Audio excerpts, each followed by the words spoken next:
Et c'est le retour de la matinale pour faire le plein d'actu 100% Vendée en ce mercredi 11 janvier. Nous avons 26 minutes devant nous pour parler de pas mal de choses, notamment parler d'orientation en ce début d'année. Alors pour le moment, vous allez voir que ce sont les formateurs qui se forment, notamment pour donner quelques tuyaux sur l'apprentissage. Et donc la meilleure manière de donner de bonnes informations, c'est de faire une petite immersion dans le domaine de l'apprentissage. Et ça, ce sera dès le début du journal. Nous allons avoir aussi des images de la fête du cyclisme vendéen qui a eu lieu hier soir au Vendespace avec un leader du team Total Energy, aka Peter Sagan, qui a fait le show. Je vous laisserai découvrir ça aussi dans quelques minutes. Nous allons revenir sur le devenir des coquilles d'huîtres de Noël du pays des herbiers qui terminent broyées dans les champs et qui permettent ainsi d'alléger les poubelles du bocage. Et puis du côté des chroniques, nous allons parler notamment de Harry Potter, dites donc. Et oui, dans la chronique ciné, parce qu'on a le Cinéville de La Roche-sur-Yon qui nous propose un semi-marathon ce week-end pour nous faire les 4 derniers épisodes de l'octalogie, oui, c'était ça le mot. Avant de développer tout ça, un petit mot de météo. Et on va retrouver un mercredi sans pluie, si tout va bien, avec des prévisionnistes qui s'accordent, en tout cas pour une interruption des averses, une matinée qui pourrait même commencer avec des éclaircies, surtout sur l'ouest de la Vendée, comme vous pouvez le voir. Le vent faiblit aussi par rapport à hier, et le détail des températures, c'est dans quelques minutes à la fin du journal. L'après-midi, ça va se gâter un petit peu. Alors toujours pas de pluie, promis, mais des nuages qui reviennent en force sur tout le territoire. C'est plutôt le quart sud-est vendéen cette fois-ci qui pourrait profiter d'un ciel plus dégagé. Le vent se renforce encore un petit peu plus par rapport à ce matin, des rafales de 40 à 50 km/h. Notre baromètre des énergies, il reste bon, en tout cas vert. Tous les voyants sont au vert, aussi bien pour aujourd'hui que demain, vendredi ou samedi, vous le voyez. Évidemment, compte tenu des températures qui sont très douces, trop peut-être pour la période, il n'y a pas de surconsommation d'électricité. Pour les marées, regardons les 4 rendez-vous du jour. Le prochain, c'est la basse mer, entre midi et 2, vers 13h30. Nous restons sur un faible marnage aussi. Si vous jetez un œil du côté des coefficients, 69-67, le marnage, vous savez, c'est la différence à l'œil nu entre la marée haute et la marée basse, et ça va s'accentuer d'ailleurs, cette baisse des coefficients, jusqu'en début de semaine prochaine. Notre carte des marchés, à présent, l'ensemble des rendez-vous avec nos producteurs locaux en ce mercredi matin s'affiche à l'écran, et comme chaque mercredi, le territoire est assez bien maillé. Nous avons des rendez-vous aussi bien dans le bocage que sur la côte que dans le centre, et vous pouvez retrouver l'ensemble des cartes sur tvvendée.fr. C'est la Sainte-Pauline en ce 11 janvier. Il n'est jamais trop tard pour leur souhaiter une bonne fête, tout comme au Kenji, au Manek ou encore au Wesley. Tiens, on parlait de Harry Potter tout à l'heure. C'est la journée mondiale du merci. Alors, il est bon de le répéter parce qu'il paraît que c'est très bon pour la santé de dire merci aux autres. Alors, merci à vous d'être avec nous chaque matin. Le soleil se couchera aujourd'hui en Vendée à 17h39. On passe au journal.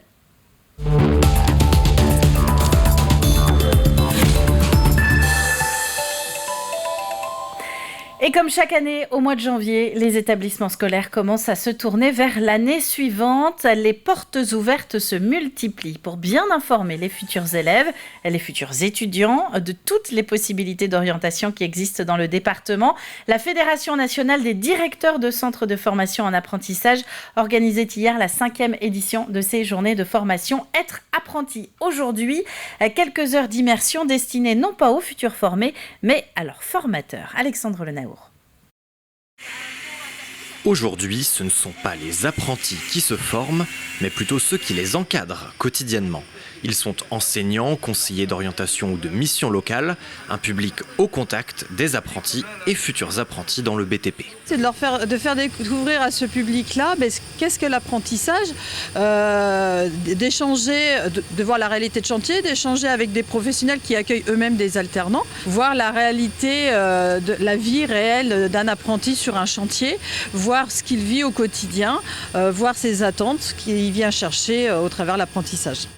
Tu fais les choses là. Là, tu sais par où tu vas passer, tu sais comment tu vas te... Si, il y a un plan, c'est mon chef, il m'a expliqué comment faire. D'accord. Et du coup, là, j'ai posé mes... Étudiant au BTP CFA Vendée, Alimou Diallo travaille depuis septembre sur ce chantier du centre hospitalier départemental. Après des débuts en boulangerie, il est devenu plombier chauffagiste. Une reconversion réussie pour celui qui a déjà été élu 2 fois meilleur apprenti de France. Première chose, il faut aimer, il faut se lancer aussi. Plus je suis apprenti, plus j'ai découvert mon métier, quoi. Et par exemple, j'aime bien apprendre, ça c'est l'une de mes qualités, et j'aime bien écouter. Et pour l'instant, j'ai envie d'être apprenti et continuer mes études. C'est assez... faut arriver à comprendre. Et logiquement, un jeune qui sort de BP, si je peux me permettre, il voit ce plan-là. Logiquement, après 5 ans, on est d'accord. Question logistique, pratique et relationnelle, et les corps de métier concernés sur ces chantiers sont nombreux. L'occasion aussi de rappeler que la formation d'un apprenti demande avant tout du temps. On voit qu'un apprenti, c'est pas en 2 ans qu'on est capable de tenir un chantier comme on l'a vu aujourd'hui. On doit au moins 5 ans minimum, si c'est pas 10 ans. L'avantage, c'est qu'aujourd'hui, avec le 3CA BTP, on a quand même des CAP, des BP, des bacs et aujourd'hui des BTS. Donc quand même, on a un cursus qui peut aller jusqu'à 10 ans. À La Roche-sur-Yon, le BTP CFA Vendée compte cette année 1650 jeunes en alternance, un chiffre dont la tendance est à la hausse depuis plusieurs années. À gauche,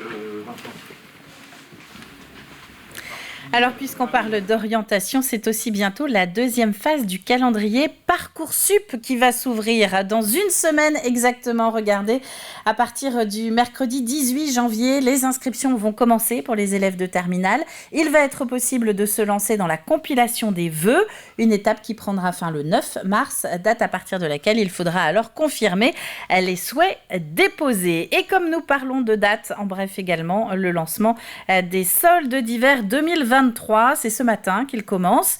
Ils s'achèveront en Vendée le 7 février au soir, avant de revenir ensuite à la fin du mois de juin. On va rouvrir le chapitre des vœux, chapitre entamé en fin de semaine dernière avec le conseil départemental. Lundi soir, c'est Luc Boire qui a présenté les perspectives 2023 aux habitants de l'agglomération de La Roche-sur-Yon. Des retrouvailles, là aussi, après 2 années sans cérémonie du fait de la Covid.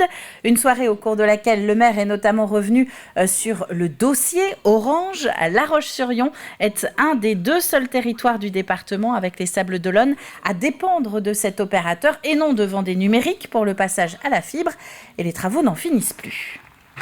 La société Orange s'est conduite comme un goujat à La Roche-sur-Yon. Et pas qu'à La Roche-sur-Yon, sur toutes les villes moyennes avec qui ils ont travaillé. Et de lire là, cette semaine, ou ce matin ou hier, dans les journaux, que Orange semblait avoir rempli son contrat, ça décuple notre fureur, ça décuple celle de Yannick Moreau, celle du président de la Vendée et la mienne. Ils n'ont pas respecté leur contrat et nous allons porter l'affaire devant le gouvernement pour qu'on puisse prendre acte de tout cela et demander des indemnités à cette société qui nous marche dessus depuis 2013. Parmi les autres sujets abordés, il y a eu aussi la fin des travaux autour des Halles, une place rebaptisée l'Esplanade Jacques Chirac.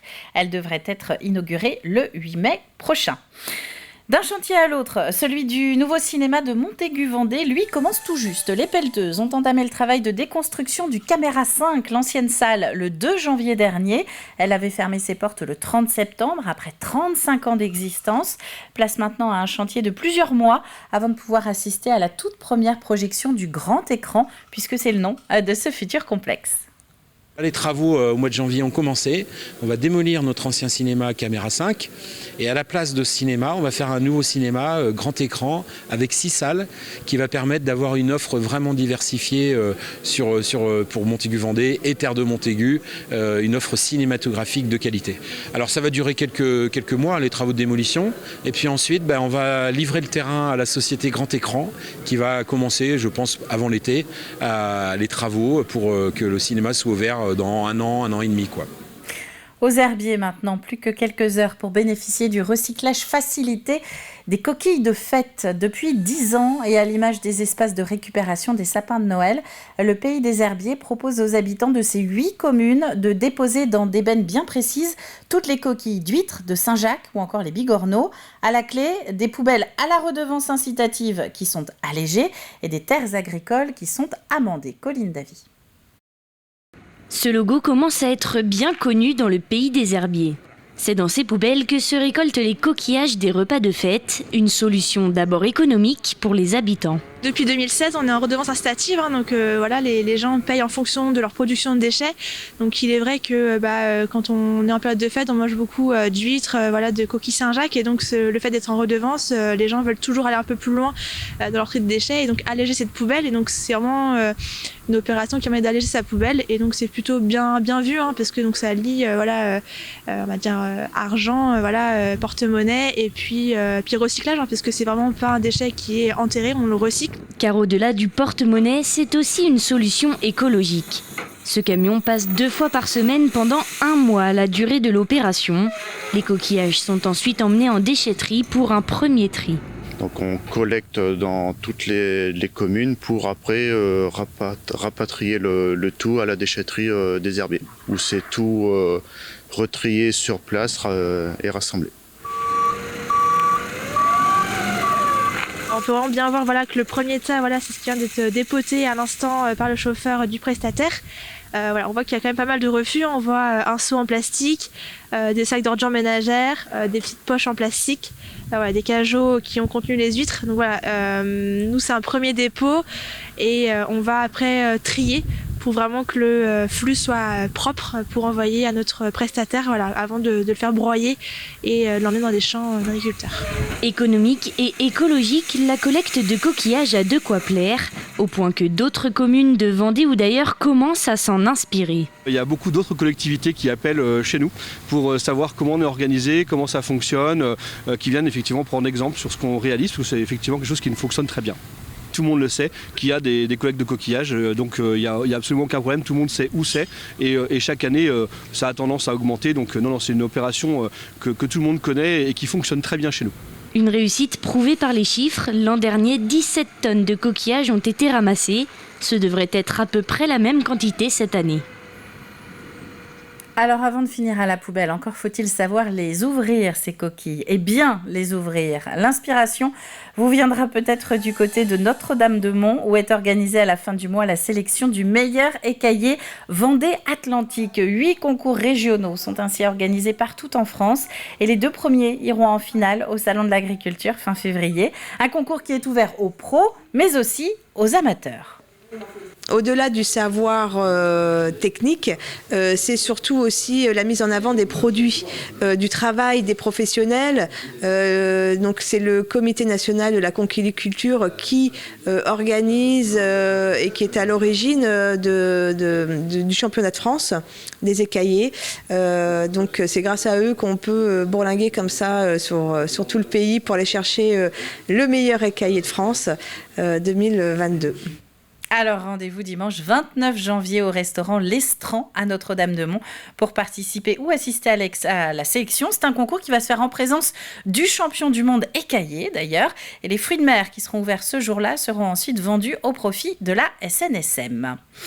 Rendez-vous dans un peu plus de 2 mois maintenant pour la prochaine édition du Printemps du Livre de Montaigu. Le festival va revenir les 24, 25 et 26 mars. Et d'ici là, il se balade. Oui, le Printemps du Livre se balade, c'est le nom de l'opération. À partir de la semaine prochaine et jusqu'au 1er février, une tournée de rencontres avec les auteurs à la Bernardière, à Saint-Philbert-de-Bouenne, à Montrévert, Montaigu-Vendée ou encore la Bruffière. Les habitants du territoire souhaitent aussi, ont cette envie que la culture vienne jusque chez eux, la culture, je dirais, de proximité, par-delà, par les bibliothèques ou les médiathèques de nos communes. Et donc c'est une exportation en avant-première, on va dire, du Printemps du Livre. Puisque c'est en lien avec la Nuit de la Lecture, qui est un événement national, on s'est adapté à cet événement dont le thème est la peur. Et puis quelques images du Vendespace. C'était hier soir. Toute la filière cyclisme vendéenne y était mise à l'honneur, avec le team Total Energy de Jean-René Bernaudot, évidemment, et cette entrée fracassante de Peter Sagan, son leader. On y a parlé aussi du Vendée U ou encore du Centre régional d'entraînement et de formation, mais aussi du vélo-tourisme, du vélo pour les trajets du quotidien. Nous reviendrons sur ce sujet dans nos prochains journaux de la journée.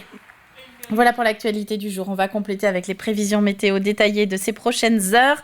Pour ce mercredi, nous avons commencé à le voir il y a quelques instants. C'est une journée normalement plus ensoleillée que les précédentes. Pas d'averses annoncées, des températures, encore une fois, qui sont bien loin des négatives. Dès ce matin, d'ailleurs, regardez, 9 à Montaigu-Vendée, 10 à Fontenay-le-Comte, 11 au Sables-d'Olonne, tout comme à Beauvoir-sur-Mer. Et là, c'est vraiment la fin de ce flash. Il est donc temps de retrouver nos chroniques du jour. Au programme, je vous propose une petite virée au Sables-d'Olonne pour parler d'une épicerie participative, un marathon Harry Potter au ciné aussi à La Roche-sur-Yon, ou encore une petite balade dans les rues de Challans en compagnie de son maire, Rémi Pascreau.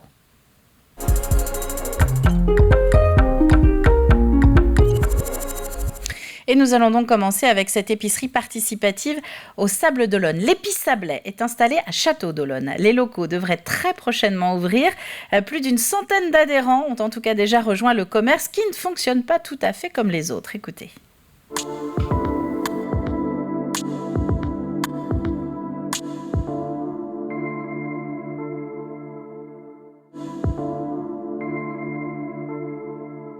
Le projet est né il y a maintenant plus de 2 ans, donc ça a mis du temps à faire les démarches, tout ça. Et le but donc de l'épicerie, c'est de proposer des produits locaux, d'aider les producteurs qui peuvent du coup via l'Épice Sablé avoir un autre point de vente. Le principe, c'est de payer une adhésion de 30 € à l'année et on peut bénéficier du coup de produits locaux à prix producteur. Et en contrepartie, la partie collaborative, on demande aux gens de donner 2 heures de leur temps par mois. Pour aider du coup l'association à vivre, pour réceptionner les produits, pour faire les livraisons de produits, pour achalander du coup l'épicerie, faire un peu de ménage, faire des ateliers. Après, il y a différentes tâches, des tâches administratives, des tâches manuelles, et on essaye de faire en sorte que chacun s'y retrouve et chacun mette en avant un talent ou une capacité qu'il a. On fonctionne avec des précommandes, donc les gens commanderont sur site internet les produits on mettra donc des heures d'ouverture de l'épicerie, donc l'épicerie ne sera pas ouverte tous les jours. Pour l'instant, ce sera le samedi matin, éventuellement mardi soir ou mercredi dans la journée. Et les gens pourront venir récupérer du coup leurs produits directement à l'épicerie. Actuellement, on a 80 adhérents déjà. Donc si on n'avait qu'une seule personne pour gérer 80 personnes qui viennent chercher en même temps leur panier, ce serait compliqué. Donc du coup, on part sur 5-6 personnes par permanence pour pouvoir être à l'aise sur la livraison des produits. C'est le prix producteur, donc nous on fait aucune marge dessus. Donc l'argent la somme que dépense un adhérent pour acheter par exemple 1 kilo de tomates, tout l'argent sera reversé du coup au producteur. On sait aujourd'hui que du coup les produits en France sont du coup envoyés à l'étranger et que nous on consomme des produits qui viennent de l'étranger. Donc pour nous c'était complètement aberrant. Je pense que les adhérents donc viennent principalement pour les produits locaux et ensuite aussi pour avoir un lien humain. Chose qu'on n'a pas forcément quand on va faire nos courses en supermarché. On voit souvent, moi ça m'arrive souvent dans les supermarchés de voir des gens qui s'arrêtent en plein milieu des rayons pour discuter. Et en fait nous ce qu'on veut c'est recréer ce lien. Du coup ici dans le bourg du château et du coup ça on peut le faire du coup grâce à la mairie qui nous met le local à disposition et je pense que les gens c'est ce qu'ils recherchent en fait, le contact humain, participer et être source d'initiative sur un tel projet. Je pense que c'est ce qui les emballe le plus. Et pour suivre l'actualité de cette épicerie participative, rendez-vous sur Facebook, notamment avec la page de l'Épice Sablé. Nous, on part au ciné.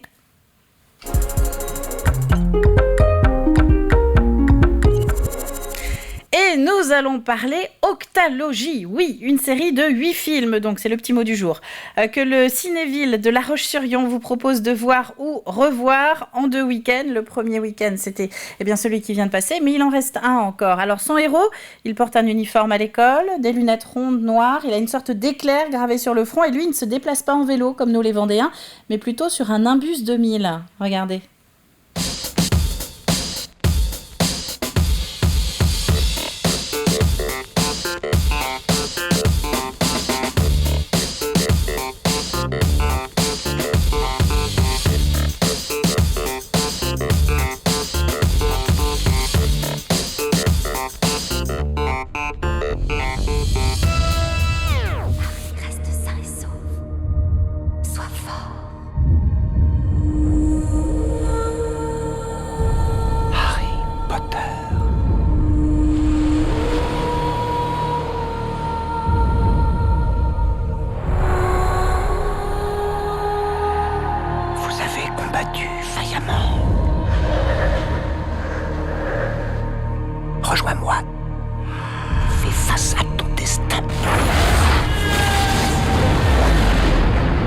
l'avez gardé en vie pour qu'il puisse mourir au moment propice. Ramène-le-moi.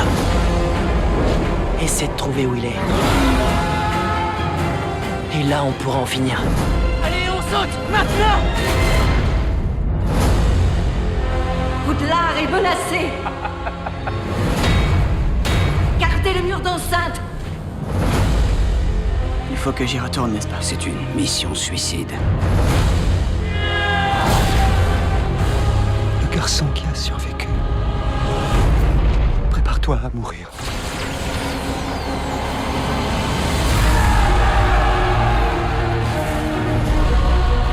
Dites-leur comment ça s'est passé ce soir-là. Comment vous l'avez regardé dans les yeux. Cet homme qui vous faisait confiance. Il avait tué. Je n'ai jamais voulu qu'aucun de vous meure pour moi.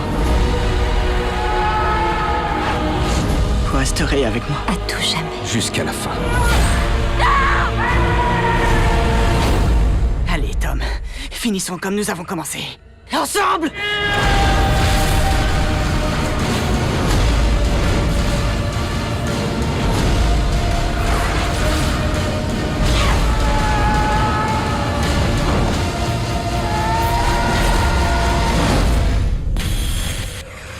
Moi seul peux vivre à jamais.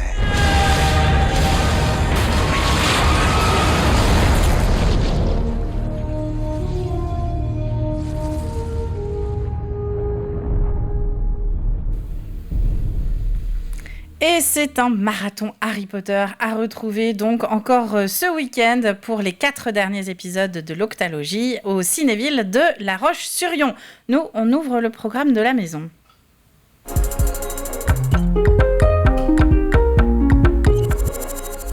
Et dans ce programme maison, eh bien, nous allons retrouver Fanny Poirier, et oui, dans les rues de Chaland, car Fanny est allée à la rencontre du maire Rémi Pascreau pour en savoir un petit peu plus sur ses projets pour la ville en 2023. Alors la ville de Chaland, elle est réputée pour être dynamique, vous avez de nombreux habitants chaque année. Est-ce que vous avez des projets pour restructurer la ville en 2023 ? Alors de nombreux projets, comme j'ai pu vous le dire, c'est entre 300 et 500 habitants de plus par an. Là, le premier projet qui verra le jour, puisqu'il il y aura l'ouverture du nouveau aire de camping-car, route de Nantes, aire de camping-car qui nous permettra donc d'accueillir des touristes dans un endroit plutôt confortable et agréable. Nous travaillons également sur le plan culturel à la rénovation du théâtre Le Marais, rénovation énergétique, mais également l'amélioration du confort intérieur. Nous construisons une nouvelle salle de sport dans le quartier du Bois-Fossé, donc juste à côté du lycée Notre-Dame, salle de sport avec plusieurs plateaux, puisque nous aurons des plateaux pour jouer au volley, mais également au handball, également au badminton, au basketball. Et puis dans cette salle, il y aura également 2 salles dédiées, une pour la musculation et puis une pour la partie danse OPS, donc une partie qu'on n'avait pas encore sur Chaland. Et puis un point important, la voirie aussi. La voirie, mais pas que, donc tout ce qui est sécurité, donc la voirie, le déploiement de nouvelles caméras que nous allons poursuivre ce déploiement qui nous semble important. Et puis également une partie importante pour moi, c'est la partie passeport du civisme. Passeport du civisme où 250 enfants de CM2 se sont engagés donc à conduire des missions citoyennes avec leur institutrice et leur instituteur. Donc je suis très fier de cela parce que nous souhaitons vraiment travailler le devoir de mémoire et c'était le cas d'ailleurs au 11 novembre dernier. Et c'est une émission à retrouver en intégralité si vous voulez en savoir un petit peu plus donc sur les projets de Chaland pour 2023. Eh bien, aujourd'hui, sur l'antenne de TV Vendée, notamment à 19h. Quant à nous, avant de se quitter, on va passer au jeu de la matinale.